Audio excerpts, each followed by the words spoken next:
Story abroad now. World leaders are wrapping up a two-day NATO summit that's happening in London. The summit, to mark the alliance's 70th anniversary, was met with disagreements between the heads of state. However, after talks to find the way forward, the leaders released a joint statement reaffirming their unity. Well, our correspondent in the UK, Natalie Powell, will tell us more. Natalie, very good evening. So, yes, we're reading about these rows, we're reading about these tensions. What exactly have they been disagreeing or fighting about?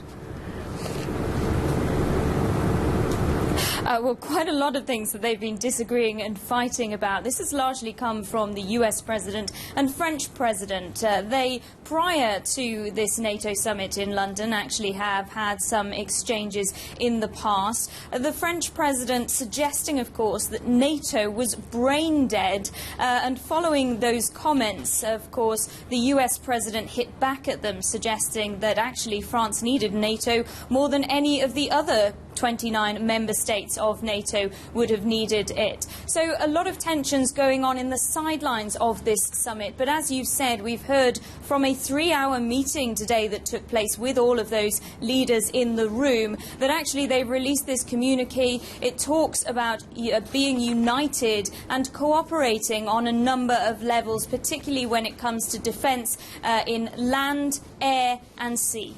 So are we to believe, though, that they are as unified all of a sudden after a 3-hour meeting as they claim to be? Well, I think it was the Secretary-General of NATO that perhaps put this best, saying that with 29 countries in the alliance, there are obviously going to be disagreements, that there have been disagreements in the past and there will do so in the future as well. But even with all of that, one of the strengths of NATO is that these 29 nations can come together and agree. And, of course, what they want to do is defend NATO's principle of aggression against one is aggression against all. And we've heard that repeated from host UK Prime Minister Boris Johnson with an all for one and one for all rhetoric during this summit here in London. Well, I'm just looking at some of the comments that have come through, and it's really catty, for want of a better word, Natalie. I mean, we even have the French president asking a question, and I suppose it's a pertinent one. How is it possible to be a member of the alliance and then buy things from Russia? So there was a lot of answering, I suppose, and trying to make sense of that, I would imagine.